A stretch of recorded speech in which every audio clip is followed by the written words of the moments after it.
The 12th book is called Chief in Goodness, being named after the enlightening being who expounds it. This book eulogizes the aspiration or will for enlightenment, the monumental spiritual conversion by which an ordinary person becomes an enlightening being, whose life and action is based on and guided by the determination for the enlightenment and liberation of all beings.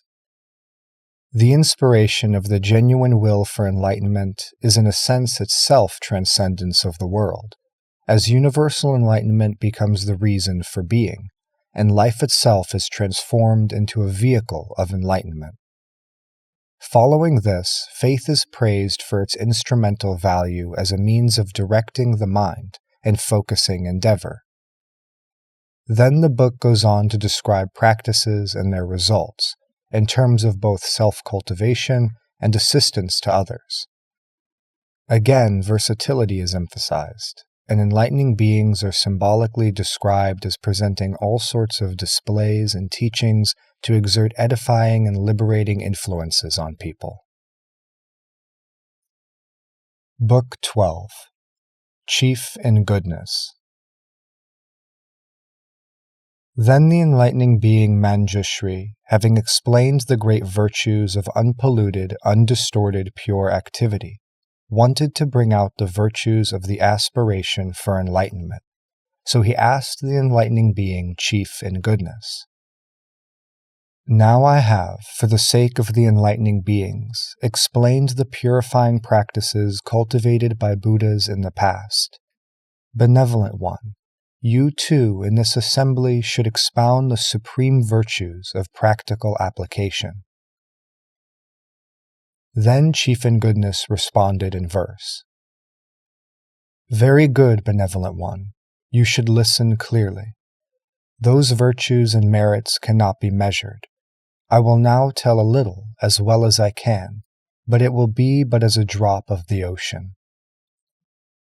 When an enlightening being first determines on the way, vowing to seek and realize Buddha's enlightenment, the virtues therein are boundless, immeasurable, beyond compare.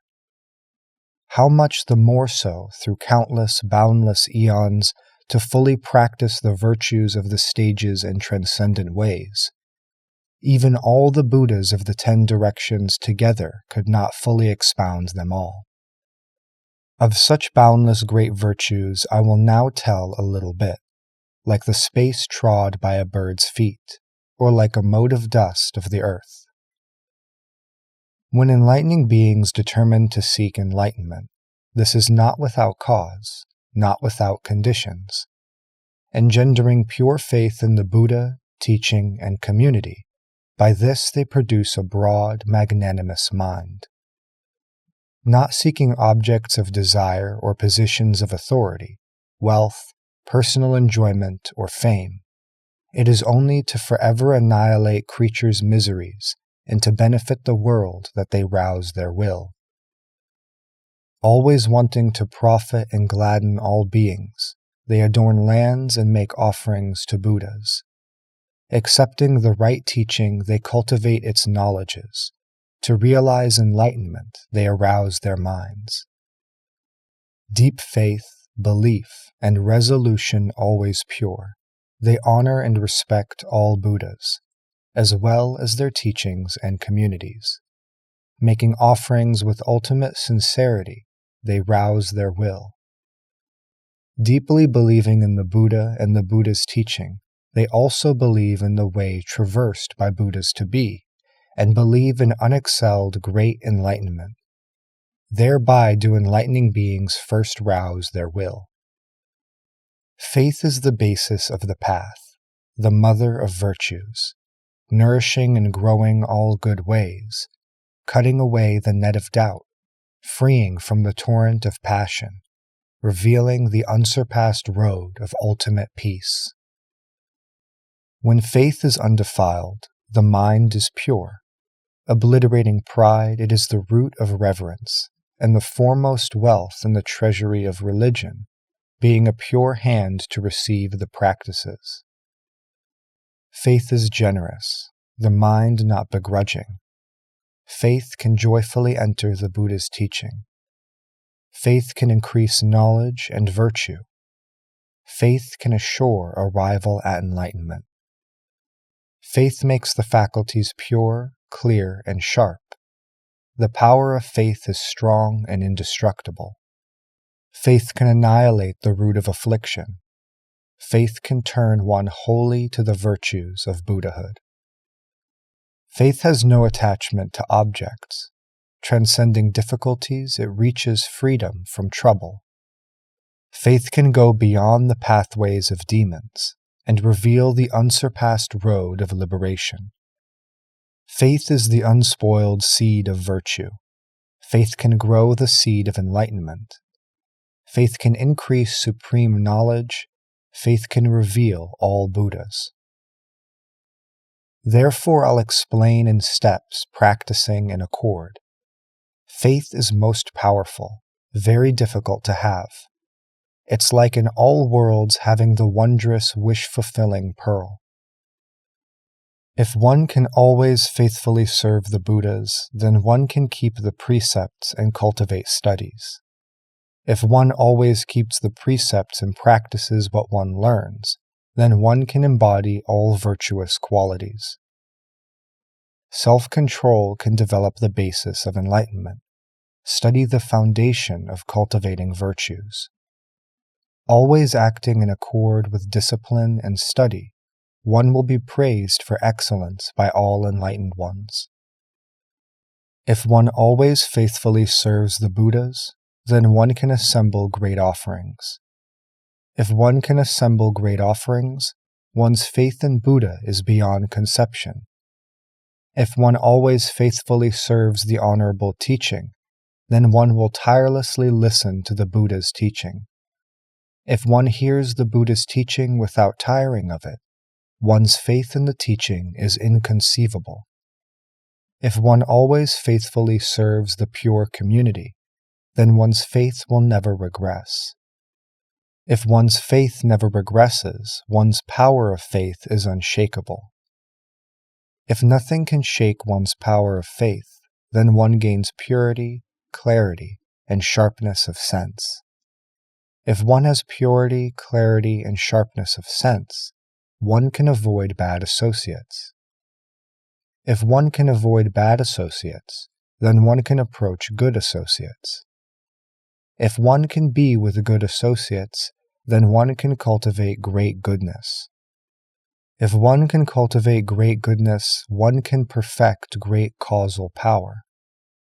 If one perfects great causal power, then one can attain supremely certain understanding. If one attains supremely certain understanding, then one will be protected by the Buddhas. If one is protected by the Buddhas, then one can arouse the will for enlightenment. If one can arouse the will for enlightenment, then one can diligently cultivate the virtues of Buddhahood. If one can diligently cultivate the virtues of Buddhahood, then he can be born in the family of the enlightened. If one gets to be born in the family of the enlightened, then one can practice skillful liberative techniques. If one can develop skill and means of liberation well, then one can reach purity of the faithful mind. If one gains purity of the faithful mind, then one can increase supreme will. If one can increase supreme will, then one can always practice the transcendent ways. If one always practices the transcendent ways, then one can fulfill the great vehicle. If one can fulfill the great vehicle, then one can give offerings to Buddhas in the right way.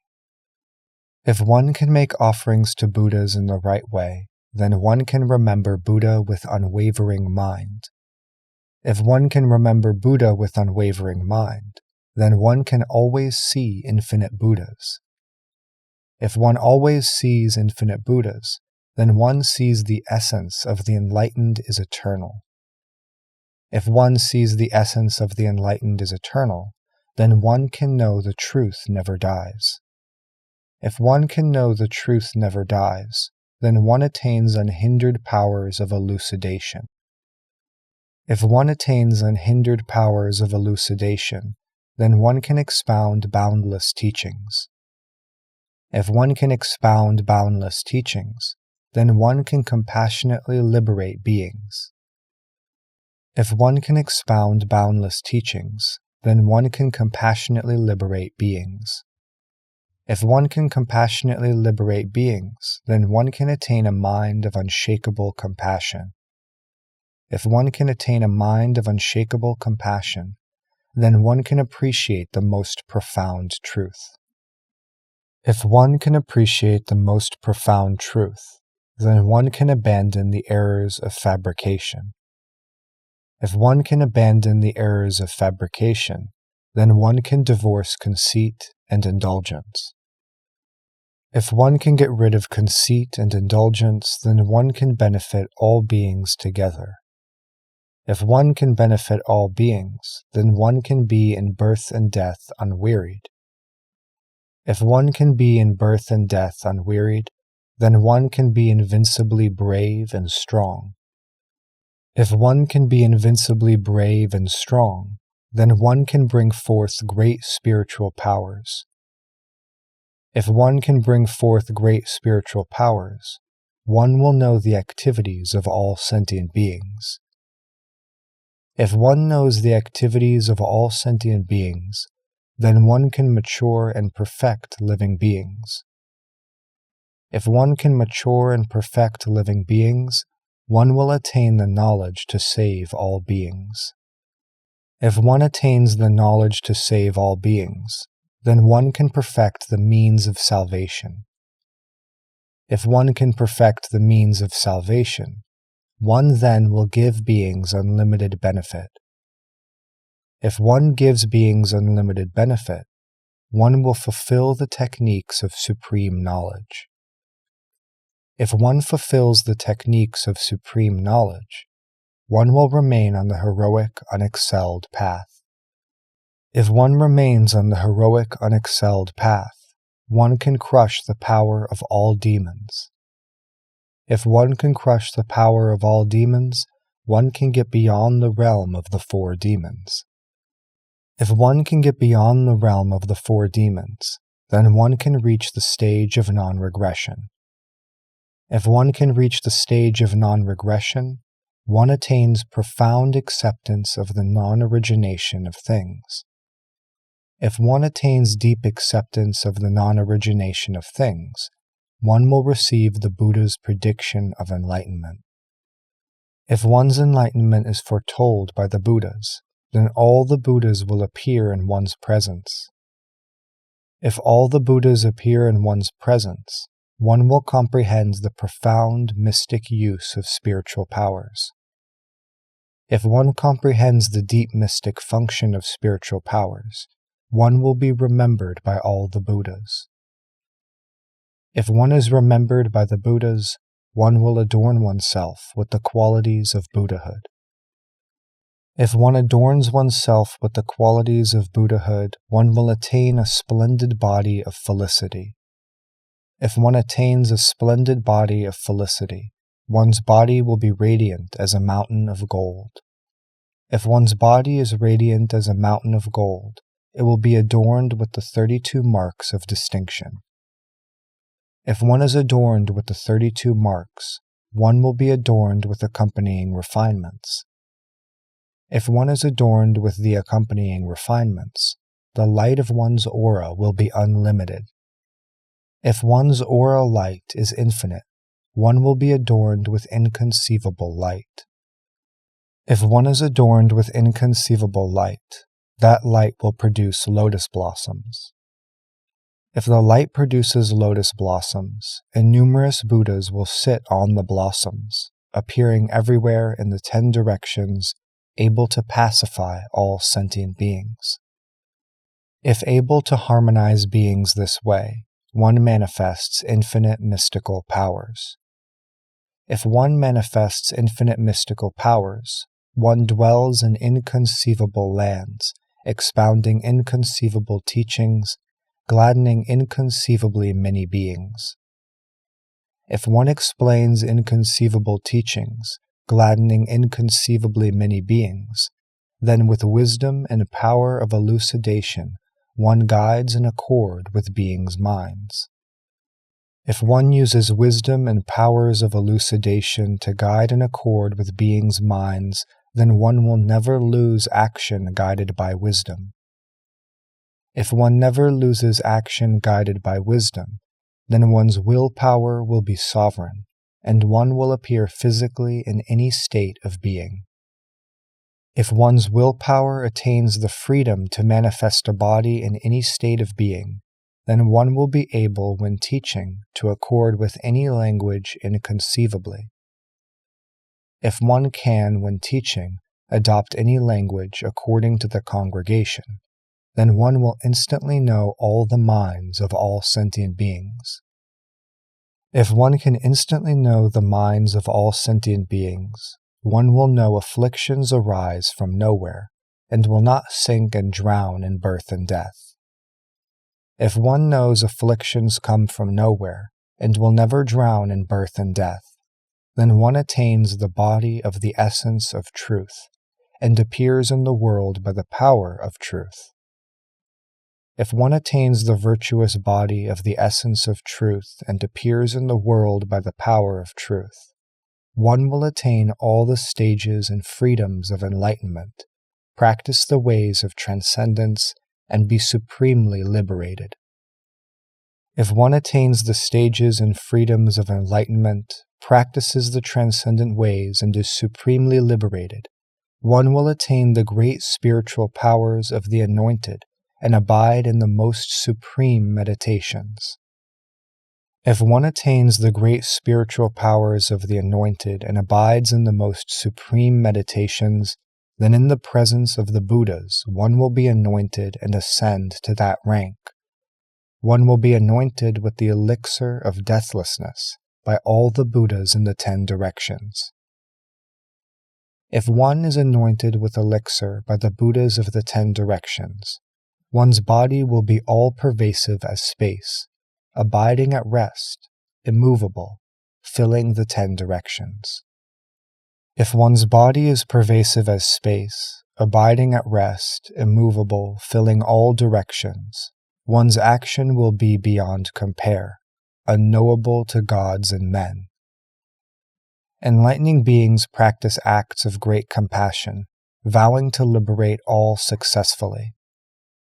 Those who see, hear, listen, accept, or make offerings, they cause all to attain peace and happiness. Those great beings have magnificent spiritual powers. Their eye of reality is always complete, without any lack. The wonderful practices of virtuous ways and other such paths are supreme jewels which they cause to appear. Just like clusters of diamonds in the ocean, by their mystic powers they produce many jewels, without decrease or increase, and inexhaustible. Such is the mass of enlightening beings' virtues.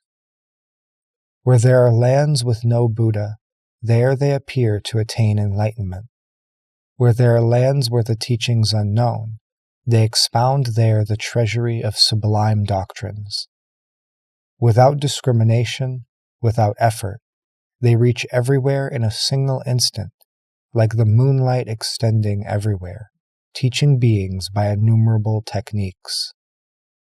In the worlds of the 10 directions, constantly they show the way of Buddhahood, turning the wheel of the true teaching and entering extinction, down to the distribution of their relics. Sometimes they show the paths of followers or self-enlightened ones.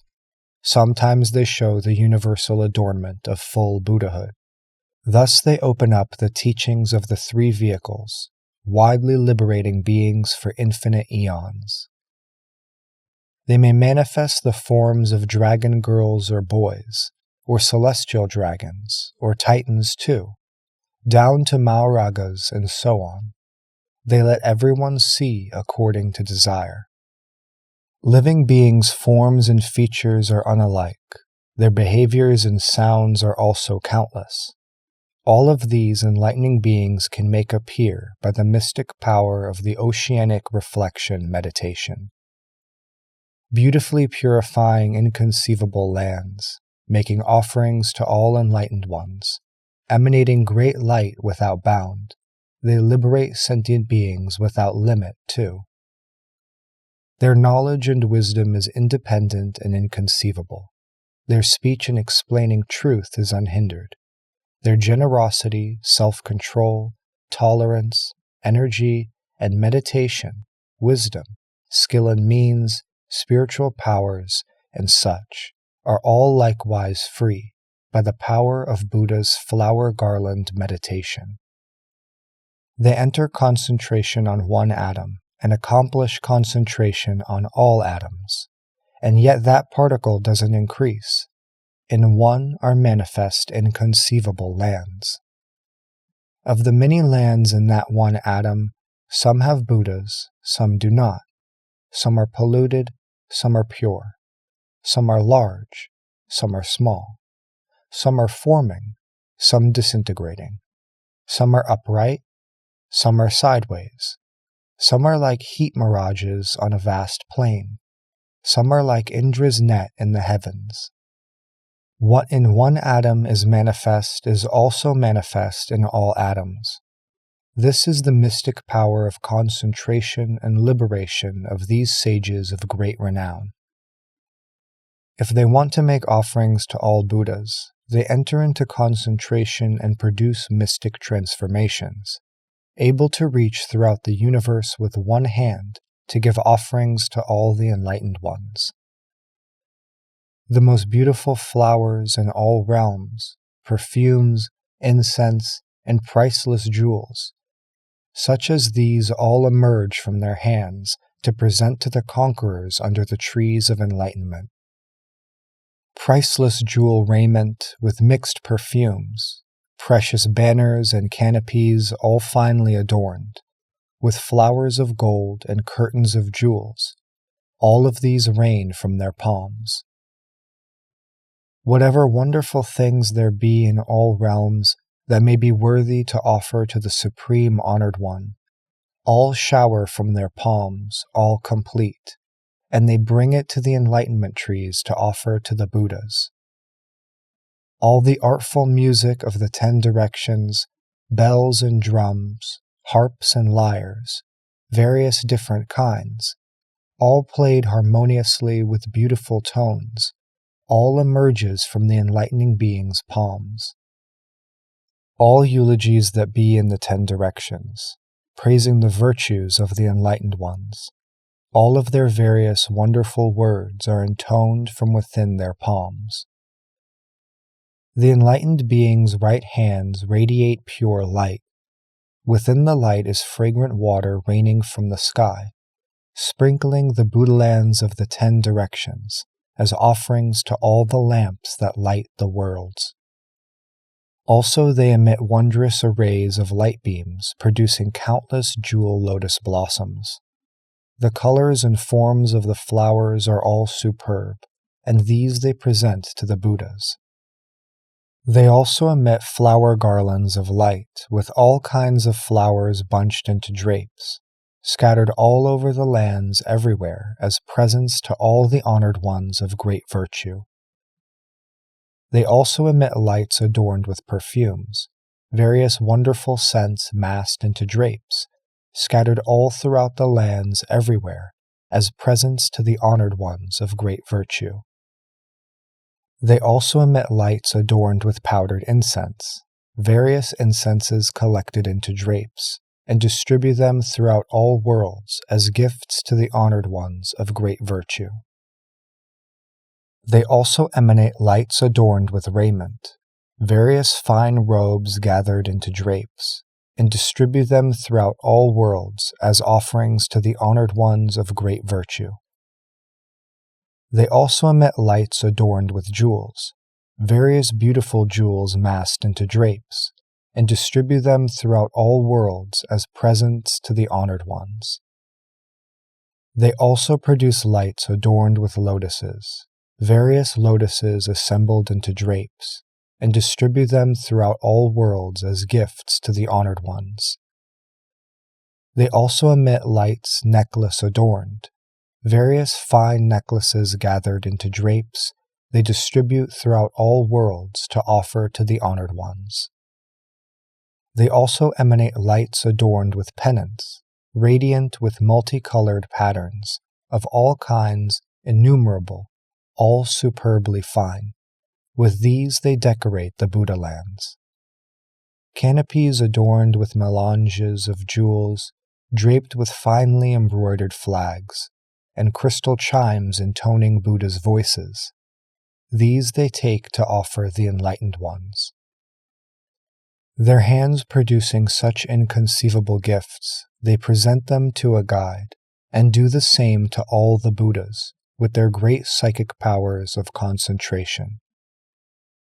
Enlightening beings dwell in concentration, dealing with beings by various abilities, all of them guiding by innumerable means, by the virtuous principles they practice. Some use the approach of offerings to Buddhas. Some use the approach of inconceivable generosity.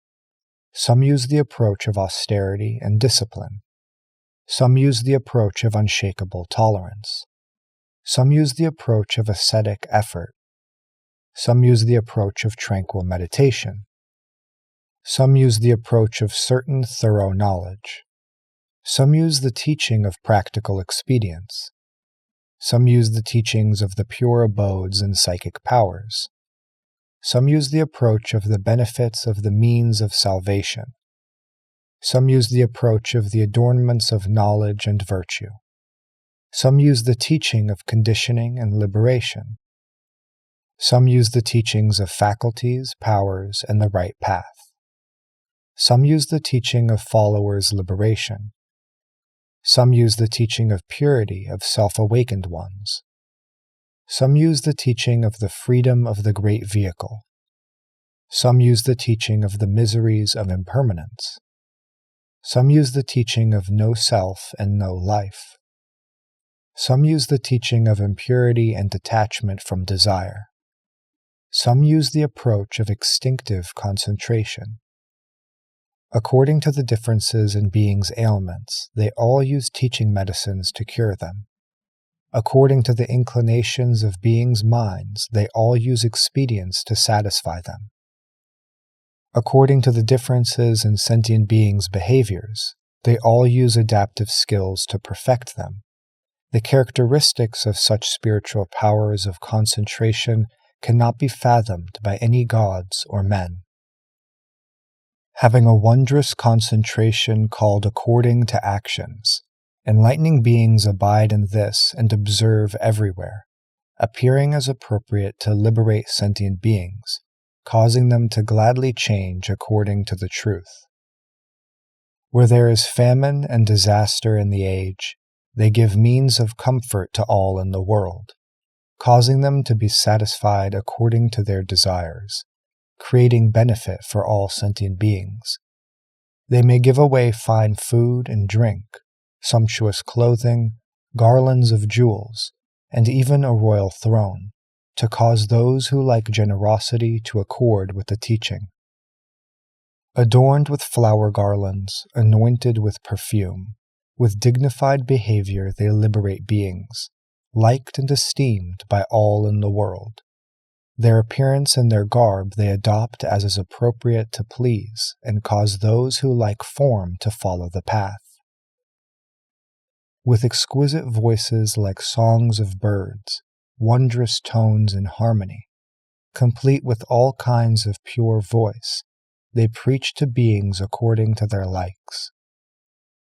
84,000 gates of teaching do the Buddhas use to liberate beings, and according to the different teachings they use what's appropriate to liberate. Sentient beings' pains and pleasures, gains and losses, etc., whatever things are done by beings of the world, enlightening beings can appear to do the same things, whereby to liberate all living beings. The suffering of all worldly beings is deep and wide and boundless like the sea, Enlightening beings sharing their tasks can tolerate it all, to cause them to benefit and gain peace and happiness. If any do not know the way to emancipation, and do not seek liberation to leave turmoil behind, enlightening beings show them relinquishment of nation and wealth, satisfaction in detachment, and peace of mind. If the home is a place of bondage by attachments, in order to cause sentient beings to all escape trouble, they show home leaving and attainment of liberation without craving for any pleasures. Enlightening beings manifest the practice of 10 kinds of action and also practice the ways of great people, including the practices of seers and sages, because they want to benefit sentient beings. If there are beings whose lifespan is immeasurable, whose afflictions are slight and pleasures complete, enlightening beings being free in their midst show the suffering of the ills of age, sickness, and death.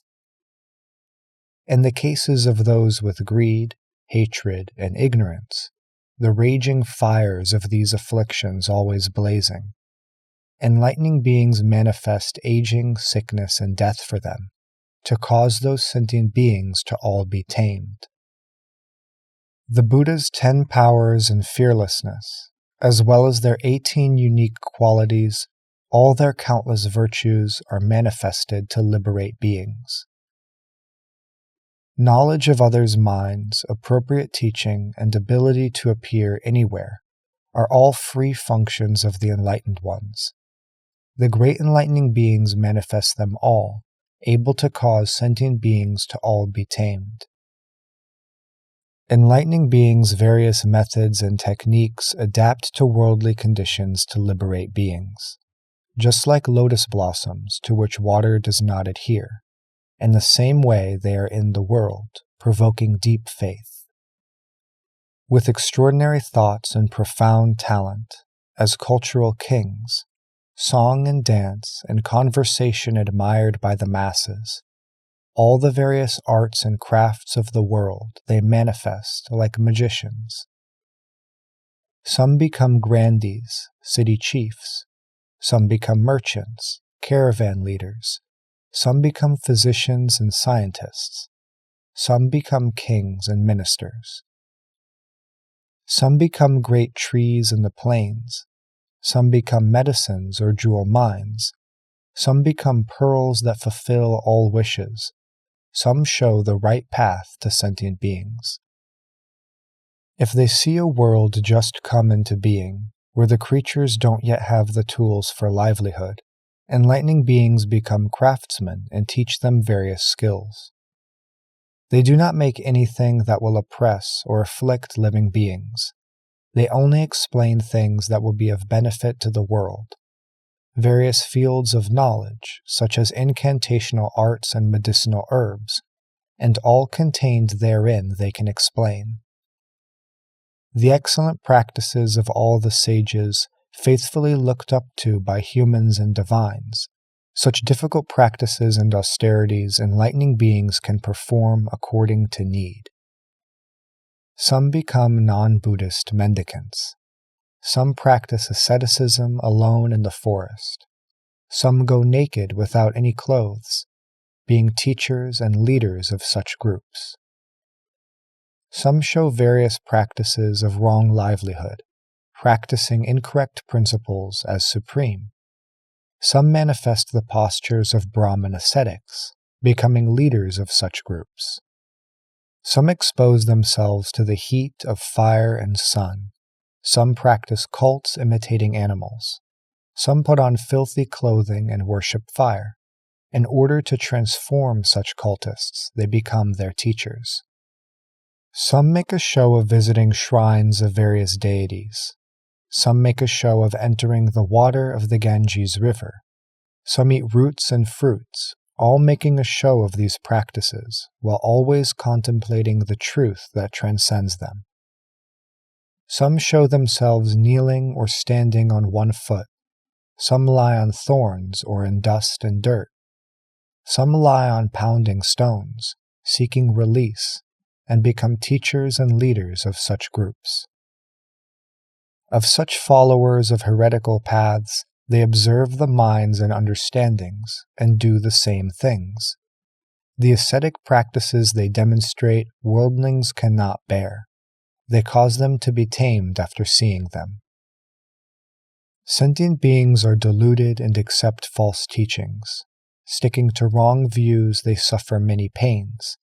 For them are expediently taught wonderful principles to cause them to understand the genuine truth.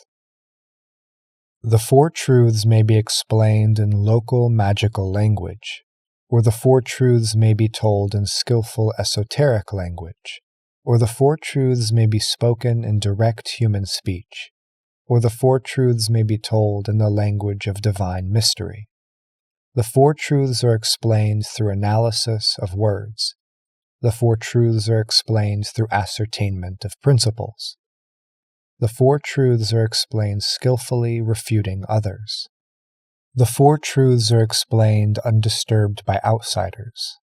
The Four Truths may be explained in several languages, or they may be explained in all languages. In whatever languages beings understand, the Four Truths are explained for them to liberate them.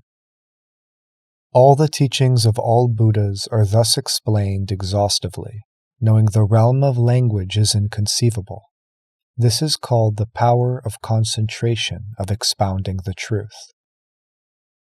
There is a supreme concentration called peace and bliss, which can universally save and liberate all sentient beings, radiating a great light inconceivable, causing those who see it to all be pacified. This light emanated is called good manifestation. If any sentient beings encounter this light, it will cause them to benefit without fail. By this way they can attain unsurpassed knowledge. It first shows the Buddhas, shows the teaching, shows the community, shows the right path, and also shows the Buddha's tombs and images. By this the light is formed. It also emits a light called shining, which outshines the lights of all the gods, removing all barriers of darkness, benefiting all living beings. This light awakens all sentient beings, inducing them to offer lamps to the Buddhas. Because they present lamps to the Buddhas, they can become supreme lamps in the world, burning oil lamps and butter lamps, as well as various bright torches, and lamps of finest jewels with fragrant herbs, and presenting them to the Buddhas, they attain this light. It also emits a light called salvation. This light can awaken all beings and cause them to develop great determination to liberate the living from the sea of desire. If one can universally produce this determination to liberate the living from the sea of desire, then one can cross over the torrents of afflictions and lead the way to the sorrowless citadel of freedom. By building bridges and rafts wherever there is water on the roads, criticizing fabrication and praising dispassionate calm, thereby is this light attained. It also emanates a light called annihilating attachment. This light can awaken all beings, causing them to give up objects of desire and concentrate on the savor of the sublime teaching of liberation. If one can give up objects of desire and concentrate on the subtle true savor of liberation, one can, with the Buddha's rain of sweet dew, extinguish all the cravings in the world. By charitably giving ponds, wells, and springs, only seeking the unsurpassed way of enlightenment, criticizing desires and praising meditation, it is possible to produce this light. It also radiates a light called joy.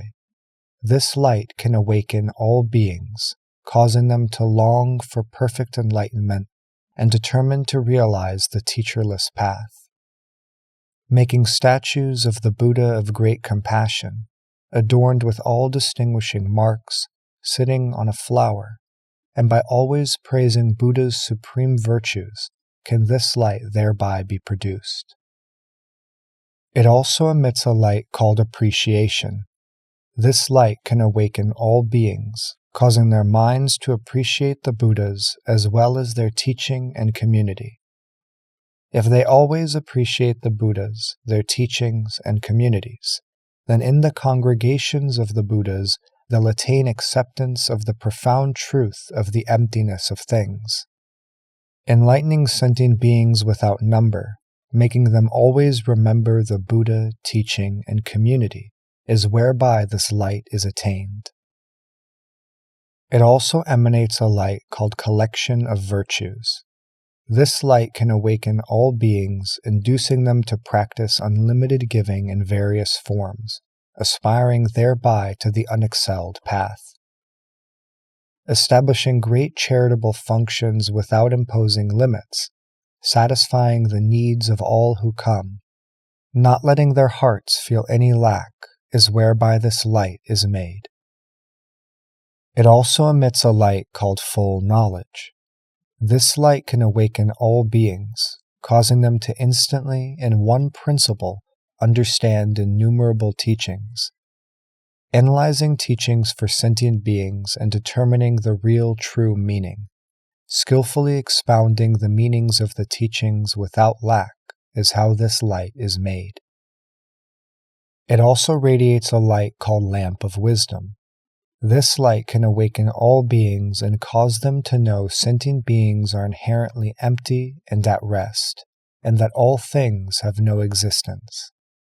Explaining that all things are empty with no controller, no self, like illusions, like flames, like the moon reflected in the water, and also like dreams or reflected images, is how this light is made. It also emits a light called mastery of the teachings. This light can awaken all beings and cause them to attain inexhaustible mnemonic commands to retain all the teachings of the Buddhas. Honoring and supporting the holders of the teachings, serving and protecting the sages and saints, handing on various teachings to beings, is how this light is produced. It also emanates a light called able to relinquish. This light can awaken miserly people, making them realize all wealth is impermanent and enjoy giving without attachment. Able to subdue stubborn stinginess, understanding wealth is like dreams or floating clouds, causing the pure mind of generosity to grow, is how this light is attained. It also radiates a light called removing heat. This light can awaken the immoral and cause them to maintain pure precepts and determine to realize the teacherless path. Inducing sentient beings to accept moral precepts and to purify the practice of virtuous actions, and causing them to be inspired to seek enlightenment, is how this light is made. It also emits a light called adornment of tolerance. This light can awaken bad-tempered beings, causing them to get rid of anger and divorce conceit, and gladly be tolerant and harmonious. When the violence of beings is hard to endure, to be unmoved in mind for the sake of enlightenment, always happily extolling the virtues of tolerance, is how this light's produced. It also radiates a light called intrepiditude. This light can awaken the lazy, causing them always to respect and support the Buddha, teaching, and community without weariness. If they always support and respect the Buddha, the teaching, and the community, they can get beyond the realms of the four demons and quickly attain unsurpassed enlightenment. Exhorting sentient beings to progress, always diligently supporting the Buddha, teaching, and community, wholeheartedly guarding the teaching when it's about to perish, is how this light can be made. It also emanates a light called tranquility. This light can awaken the scatter-minded, causing them to detach from greed, anger, and folly, with their minds unstirring and properly stabilized. Abandoning all bad associates, meaningless talk, and impure action, praising meditation and solitude. Thus is this light produced. It also radiates a light called adornment of wisdom. This light can awaken the ignorant and deluded, causing them to realize the truth and understand conditional origination, their faculties, knowledge, and wisdom penetrating thoroughly. If they can realize the truth and understand conditioned origination, their faculties, knowledge, and wisdom penetrating, they'll attain the state of sun lamp mental focus with the light of wisdom and perfect the fruit of Buddhahood. Being able to give away country and wealth for the sake of enlightenment, seeking the right teaching, then, having heard it, single-mindedly applying it and explaining to others, is how this light may be made. It also emits a light called Buddha wisdom. This light can awaken all conscious creatures, causing them to see innumerable, boundless Buddhas, each sitting on jewel lotus flowers. Praising the Buddha's powers and liberation, telling of the Buddha's freedom without bound, manifesting Buddha's powers and mystic abilities, is how this light may be produced. It also emanates a light called fearlessness. This light shines on those in fear and causes the speedy annihilation of all inhuman harmful things. Being able to give beings freedom from fear, exhorting the ceasing of all affliction and injury encountered, rescuing those in danger, the orphaned and the helpless, is how this light can be made. It also radiates a light called peace. This light can illumine those who are ill and cause all pains to be relieved, so all can gain the bliss of right concentration. Dispensing medicine to cure afflictions, anointing with precious life-prolonging perfume, giving butter, oil, honey, and milk for nourishment, is how this light can be made. It also emits a light called seeing Buddha. This light can awaken those about to die, causing them to see any Buddha they think of, so when their life ends they can be born in that Buddha's pure land. To exhort the dying to remembrance of Buddha, and show them icons for them to behold, causing them to take refuge in the Buddha, is how this light can be made.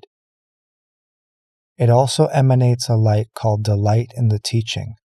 This light can awaken all beings, causing them to always delight in the true teaching, listening to it, expounding it, writing and copying it. Being able to expound the teaching when it's about to perish, causing those who seek the teaching to be fulfilled. Appreciating the teaching and striving to practice it is how this light can be made. It also radiates a light called wondrous sound. This light can awaken enlightening beings and cause all voices heard in the world to be to the hearer the voice of Buddha.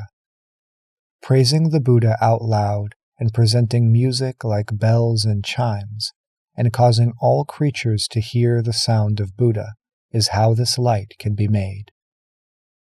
It also emits a light called dispensing elixir. This light can awaken all beings, causing them to give up all indulgence and fully practice all virtues. Explaining the instability of created things and how they're filled with countless vexations, always happily extolling the bliss of dispassionate tranquility, is how this light can be made. It also emanates a light called supreme. This light awakens all beings, causing them to hear from the Buddhas the supreme teachings of discipline, concentration, and knowledge. Always gladly praising all Buddhas' supreme self-control, concentration, and knowledge, in this way seeking the unexcelled path, is how this light is attained. It also radiates a light called jewel adornment. This light can awaken all beings, causing them to attain an inexhaustible treasury of jewels to offer to the enlightened ones. Presenting various excellent jewels to the Buddhas and Buddha's shrines, also giving them generously to the poor, is how this light can be made. It also emits a light called adornment of fragrance. This light can awaken all beings, causing those who sense it to be pleased and assured of fulfilling enlightened virtues. Spreading the ground with exquisite incense to offer to the supreme guides, and also therewith making shrines and icons, is how this light can be made. It also emanates a light called various adornments, with jewel pennants and canopies beyond number, burning incense, scattering flowers, playing music, filling cities inside and out. Having originally presented the Buddhas with various adornments, wonderful dancing and music, perfumes, flowers, pennants, canopies, and such, is how this light was made. It also radiates a light called purification, which causes the ground to be flat as a palm. Adorning the Buddha's shrines and their surroundings is how this light can be made. It also emits a light called great clouds, which can produce fragrant clouds and rain fragrant water. Sprinkling the shrines and their precincts is how this light is made. It also emanates a light called adornments, which can cause the naked to be clothed. Giving fine things to adorn the body is how this light is made. It also radiates a light called excellent savor, which can cause the hungry to get fine food. Giving various delicacies is how this light is made. It also radiates a light called great wealth, which causes the poor to gain treasure. Giving unlimited things to the Buddha, teaching, and community is how this light can be made. It also emits a light called clarity of eye, which can cause the blind to see all forms and colors. Giving lamps to Buddhas or their shrines is how this light is made. It also emanates a light called clarity of ear, which can cause the deaf to be able to hear. Playing music for Buddhas or at their shrines is how this light is made. It also radiates a light called clarity of nose, by which one can smell scents hitherto unnoticed. Giving incense to the Buddhas in their shrines is how this light is made. It also emits a light called purity of tongue, able to praise the Buddhas in beautiful tones. Forever getting rid of coarse, unwholesome speech is how this light is made. It also emits a light called purity of body, which causes the impaired to be fully restored. Prostrating the body to Buddhas in their shrines is how this light is made. It also radiates a light called purity of mind, causing the absent-minded to gain right mindfulness. Practicing concentration till totally mastered is how this light is made. It also emanates a light called purity of form, causing one to see the inconceivable forms of Buddhas. Adorning shrines in various beautiful forms is how this light is made. It also emits a light called purity of sound, causing knowledge of the basic emptiness of the nature of sound. Contemplating the dependent origination of sound, like echoes in a valley, is how this light is made. It also radiates a light called purity of scent, causing all bad odors to be sweetly purified. Washing the shrines and enlightenment trees with fragrant water is how this light is made. It also emits a light called purity of taste, which can eliminate all poisons in food. Continued support of the Buddha, community, and parents is how this light is made. It also emanates a light called purity of feeling, able to soften what's unpleasant to touch. Though spears and swords rained from the sky, it can change them all to flower garlands. By having in the past spread the roads with perfumes, scattered flowers, and robes for the Buddhas to walk upon, is how such a light was attained. It also radiates a light called purity of phenomena, able to cause all hair pores to expound inconceivable wonderful teachings, so all who hear joyfully understand. What originates from causes and conditions has no origination. The reality body of the Buddhas is not a body. The nature of things is eternally like space. By explaining these meanings, is their light like this. Such incomparable gateways of lights are innumerable, like sand grains of the Ganges River. All emerge from the great sage's pores, each performing a distinct function. As the lights emanated from a single pore are countless, innumerable as the Ganges sands, so are those of each and every pore. This is the power of the sage's concentration. According to the lights attained by past practice, those who practice likewise according to their affinities now radiate lights therefore like this. This is the freedom of the sage's knowledge. Those who practiced virtuous deeds like the Buddha and had appreciation and rejoiced in accord, who saw what he did and then did likewise, they are able to see this light. If any practice virtuous deeds themselves and make offerings to innumerable Buddhas, always aspiring to the virtues of Buddhahood, they are awakened by this light. Just as when those born blind don't see the sun, it is not because there's no sun appearing in the world. All those who have eyes can clearly see it, each doing their work according to their occupations. So it is with the lights of the Great Being. Those who have wisdom all can see, while ordinary folk with false beliefs and low understanding cannot perceive these lights at all. Crystal palaces and chariots, painted with precious ethereal scents, are naturally supplied to those with virtue. They cannot be occupied by the virtueless ones. So it is with the Great Being's lights. Those of deep knowledge are all illumined, while the ignorant, with false beliefs and poor understanding, are not able to see these lights at all. If any who hear of the varieties of these lights can develop pure and profound faith and resolution, they'll sunder forever the web of all doubts, and promptly complete the banner of virtue. There's a supreme concentration that can produce arrays of retinues, all free, incomparable assemblies of Buddha children, of all Buddha lands in the 10 directions. There is a lotus blossom adorned with lights, of equal extent to a billion-world galaxy, on which the enlightening being sits, completely filling it. This is the mystic power of this concentration.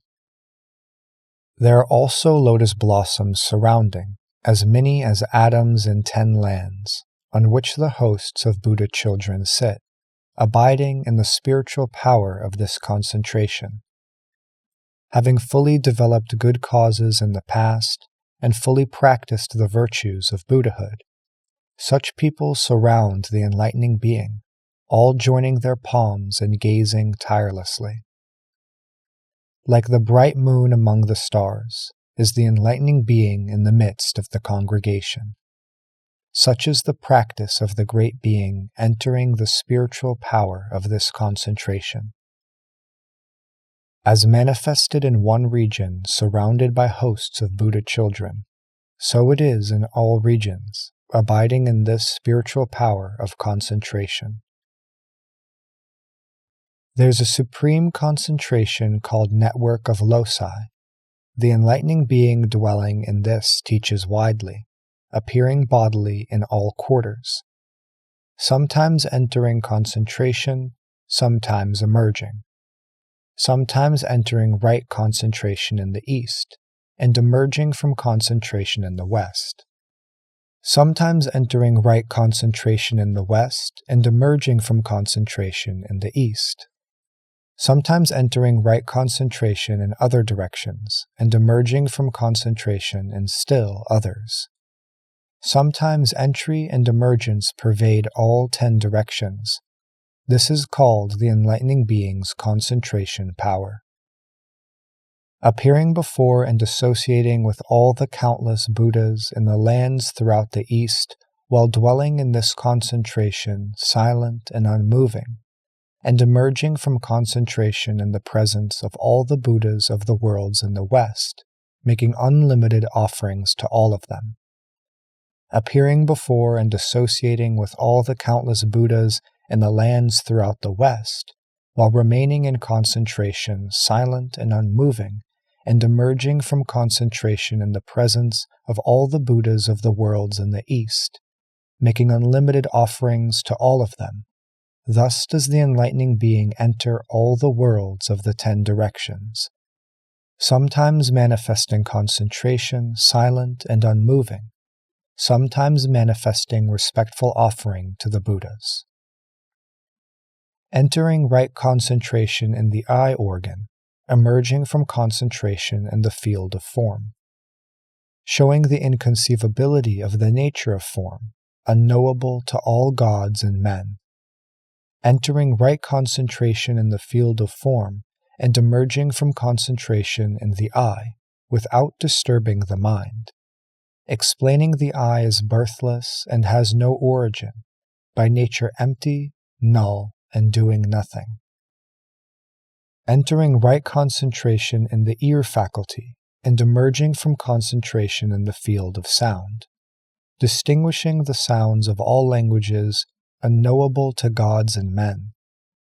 Entering right concentration in the field of sound, emerging from concentration in the ear, the mind undisturbed, explaining the ear is birthless and has no origin, by nature empty, null, and doing nothing. Entering right concentration in the nose faculty and emerging from concentration in the field of scent, discovering all the most excellent fragrances unknowable to gods and men. Entering right concentration in the field of scent, emerging from concentration in the nose, mind undisturbed, explaining the nose is birthless and has no origin, empty by nature, null, and doing nothing. Entering right concentration in the tongue faculty, emerging from concentration in the field of flavor, discovering all the most exquisite flavors unknowable to gods and men.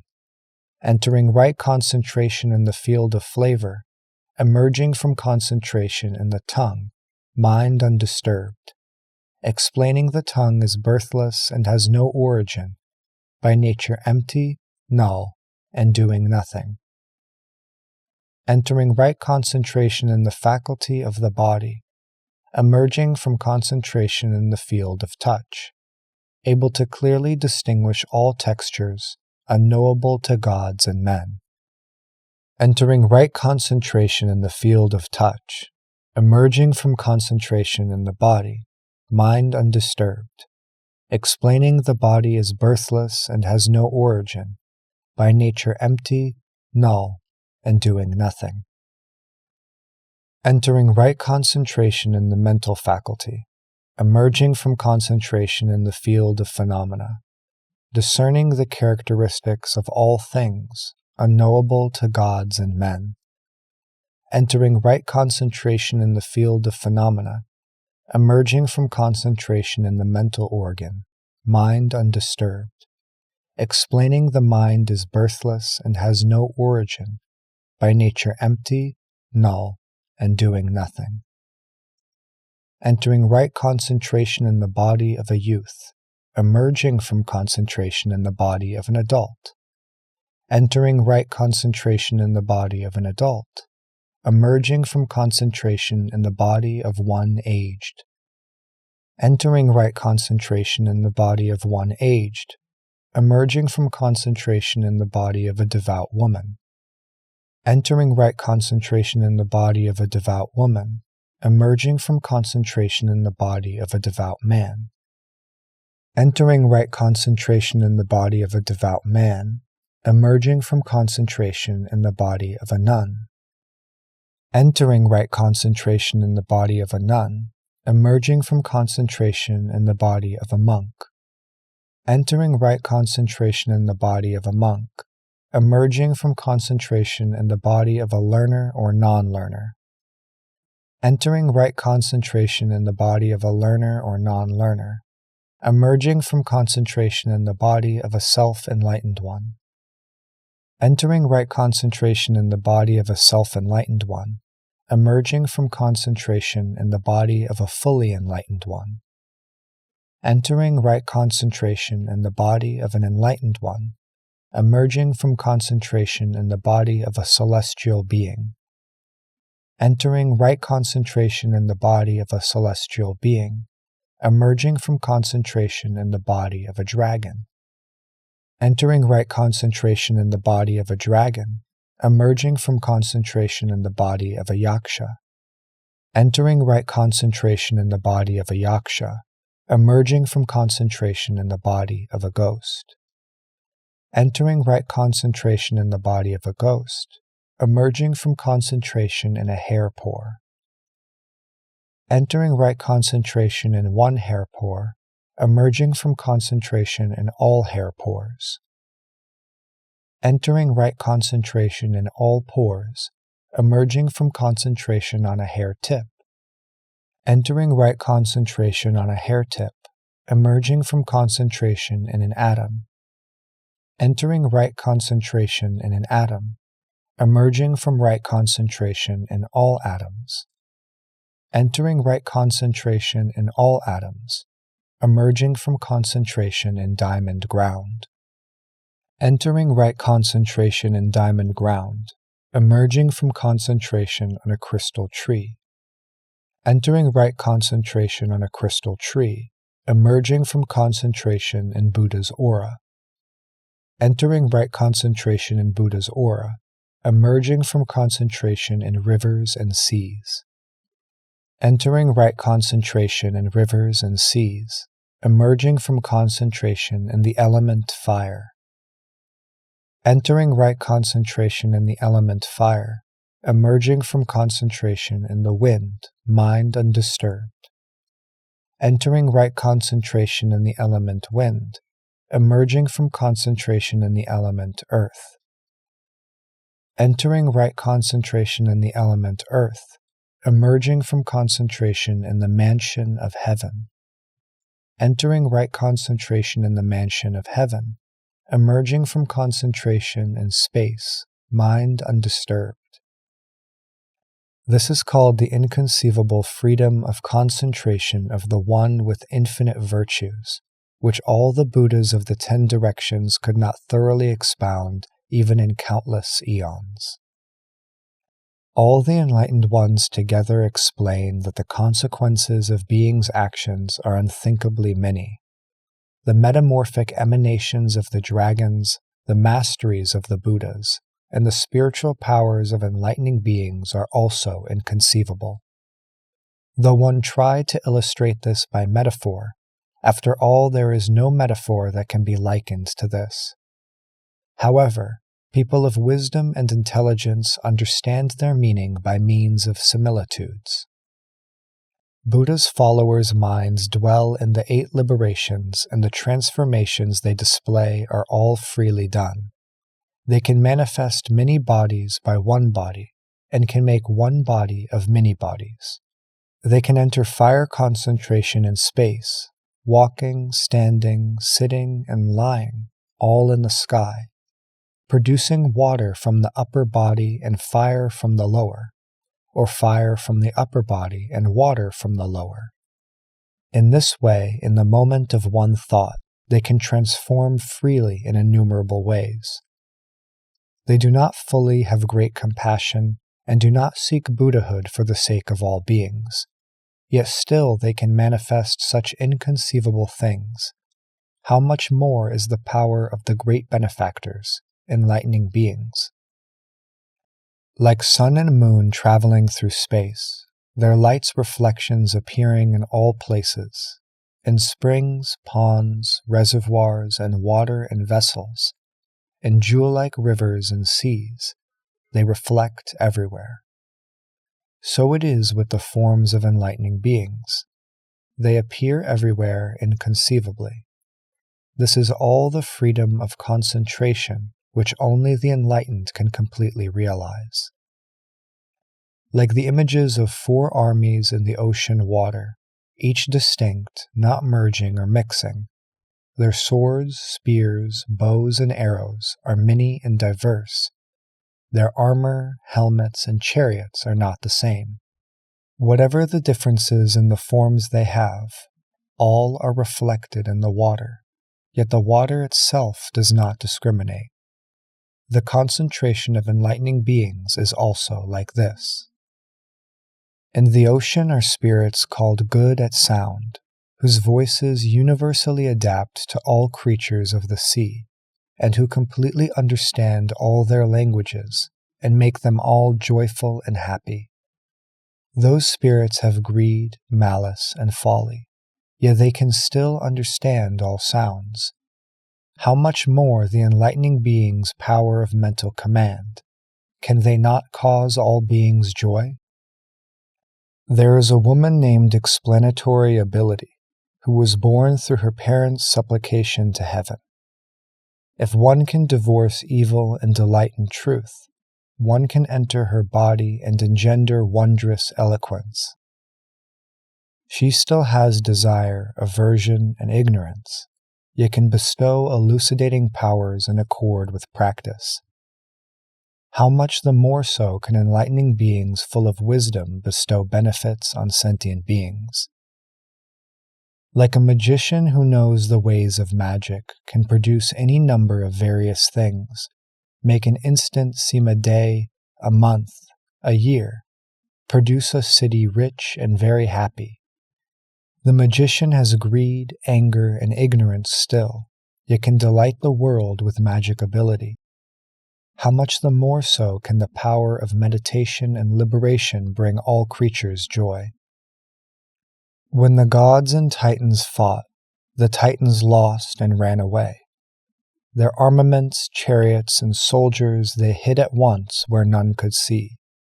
They have greed, malice, and folly, yet are still capable of inconceivable transformations. How much the more can dwelling in fearlessness of supernormal powers now manifest independent freedom? Indra, king of gods, has a royal elephant. When it knows the king wants to go somewhere, it transforms itself, creating 33 heads, each head having 6 tusks, with the waters of 7 ponds on each tusk, clean and fragrant, pure, still, and full. In the water of each pure pond are 7 lotuses in beautiful array. On each of those adorning lotus blossoms are 7 celestial jade-like maidens, skillfully dancing and playing music, entertaining Indra, king of gods. That elephant can also lose its original form, and transform its body to be like that of the gods, completely the same in bearing and action. It has this miraculous power of transformation. It still has greed, anger, and ignorance, yet nonetheless can manifest such miraculous powers. How much the more is one replete with skill and knowledge free in all states of concentration? Like the metamorphosed phantom body of a titan walking on the diamond stratum standing in the ocean, the water at the deepest part of the ocean only reaching its midriff, while its head is level with the soaring polar mountain. It has greed, anger, and ignorance, yet still can display such great wonders. How much the more does the demon-quelling lamp that lights the world have awesome mystic powers at his command? When the gods and the titans warred, King Indra's magic power was inconceivable. However many the troops of titans were, Indra manifested as many bodies to oppose them. The titans had the idea, Indra is coming at us and will surely capture and bind us, so they were all anxious and scared. Indra manifested a body with 1,000 eyes, holding thunderbolts, throwing flames, armored, armed, and awesomely majestic. The Titans, seeing this, all retreated. Indra, with the power of a little virtue, still could defeat a great enemy. How much more is the Savior of all replete with virtues, all at his command? In the heaven of happiness is a celestial drum, produced as a consequence of deeds of the gods. It knows when the gods are indulging themselves, and spontaneously produces this sound in the sky. All objects of desire are transient, like bubbles, foam, empty, unreal.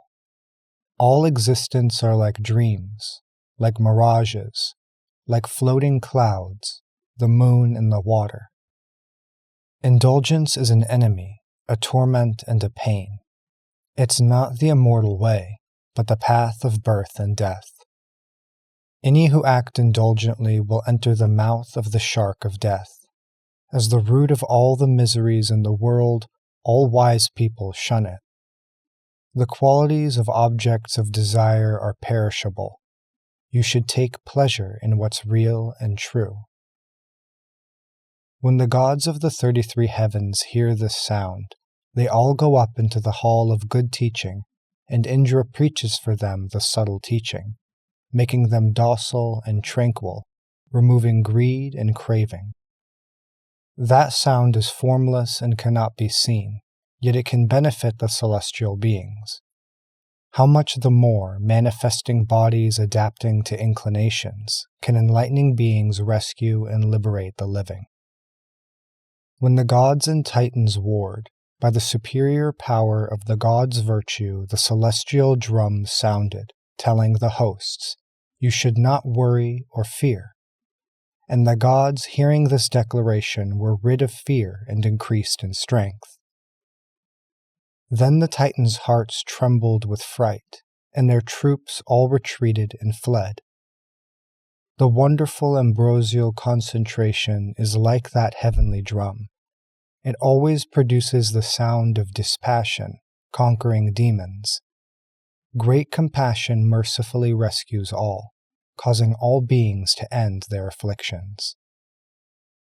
Indra has intercourse with all the goddesses, 92 trillion in number, causing each to think to herself that the king is amusing her alone. As he responds to all the goddesses' bodies, so it is in the hall of good teaching. He can instantly manifest supernatural powers and go to everyone to preach to them. Indra, who has greed, anger, and ignorance, can cause all in his retinue to be happy. How much the more is skillful spiritual power able to cause all to rejoice? The king of the heaven of access to others' enjoyments has sovereignty in the realm of desire. With habitual confusion for a snare, he captures and binds all ordinary folk. He has greed, anger, and ignorance, yet has mastery over sentient beings. How much the more is the possessor of the 10 independent powers able to cause beings to act in accord? The great Brahma king of the billion-world galaxy can appear in all the abodes of the Brahma gods and sit with them, speaking in the subtle, pure Brahma voice. He abides in the worldly Brahma path, yet still commands concentration and supernatural powers. How much the more so does the transcender of the world unexcelled have mastery of meditation and liberation? The god Mahashavara's knowledge is sovereign. When the dragons of the sea shower rain, he can count distinctly every drop, discerning them all in a single instant. If one has diligently practiced and learned for countless eons and attained the supreme knowledge of enlightenment, how would such a one not be able to instantly know the minds of all beings? The consequences of sentient beings' actions are inconceivably many, being as a great wind power producing the worlds. Vast oceans, mountains, celestial palaces, radiance of jewels, and all sorts of things. They also can produce clouds and bring rain, and can disperse and dissolve all cloudiness, and can ripen all grains, and comfort the living.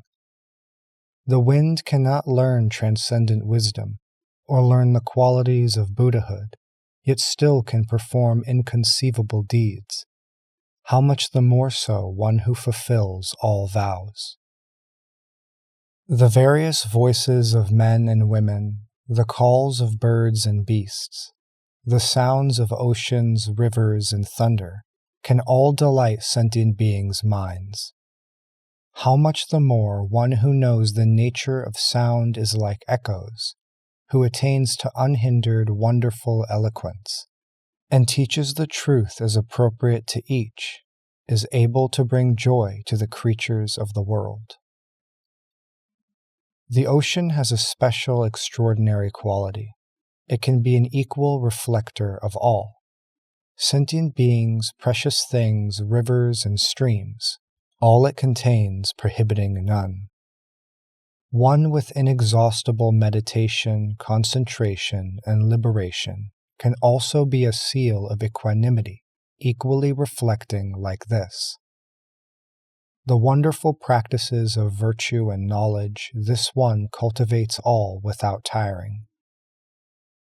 When the dragon kings of the ocean roam about, they are free wherever they may be, producing clouds covering the earth, those clouds of various decorative colors. In the sixth heaven of access to others' enjoyments, the clouds are the color of gold. In the heaven of enjoyment of emanations, they're the color of ruddy pearls. In the heaven of happiness, they're the color of frost and snow. In the heaven of timely portion, they're the color of lapis lazuli. In the heaven of 33 celestial realms, they're opal-colored. In the heaven of the 4 kings, they're crystal-colored. Over the oceans, they're diamond-colored. Among Kinaras, they're incense-colored. In the dragon's abodes, they're lotus-colored. Where yakshas live, the color of white geese. Among titans, the color of mountain rocks. In the region of Uttara, the color of golden flames. In Jambudvipa, the color of sapphire.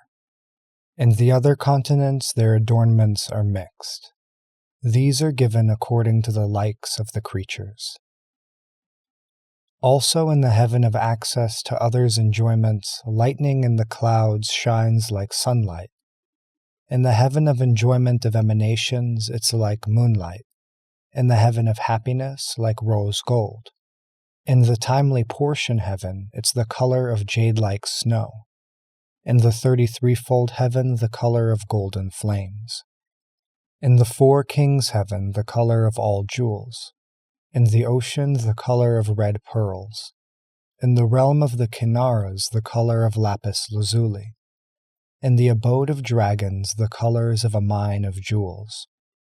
Where the yakshas live, the color of crystal. Among the titans, the color of onyx.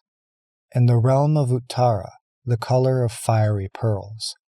In Jambudvipa, the color of sapphires. In the other continents, the embellishments are mixed. As are the colors of the clouds, so is the lightning. In the heaven of access to others' enjoyments, thunder is like the voice of Brahma. In the heaven of enjoyment of emanations, it's like the sound of great drums. In the heaven of happiness, it's like the sound of singing. In the heaven of timely portion, it's like the voice of goddesses. In the heaven of 33 celestial regions, it's like the various sounds of Kinaras. In the heaven of the 4 world-guarding kings, it's like the sounds produced by Gandharvas. In the ocean, it sounds like mountains crashing together. Among the Kinaras, it's the sound of pipes. In the castles of the dragons, it sounds like the call of Kalavinka birds. In the yaksha's abode, it's like the voices of dragon maidens. Among the titans, it sounds like a celestial drum. Among humans, it's like the sound of the surf. In the heaven of free access to others' enjoyments, rain perfumes with various mixed flowers as embellishments. In the heaven of enjoyment of emanations reign cotton flowers, mandarava flowers, and rich perfumes. In the heaven of happiness reign crystals, complete with adornments of various jewels. The jewels in the topknots there are like moonlight. The exquisite clothes worn there are the color of gold. In the heaven of time reign banners and canopies, garlands, perfumes, and beautiful decorations, as well as excellent raiment the color of pearl and various kinds of music. In the heaven of 33 realms reign wish-fulfilling jewels, solid black aloes, and sandalwood fragrance, various perfumes of heavenly flowers raining down intermingled with each other. In the citadels of the world guardians reign delicacies with color, aroma, and flavor with strengthening power. It also rains inconceivable beautiful jewels, all made by the dragon kings. Also in the oceans it rains increasingly like a whirl, and rains inexhaustible treasuries of jewels, and rains various jewel ornaments as well.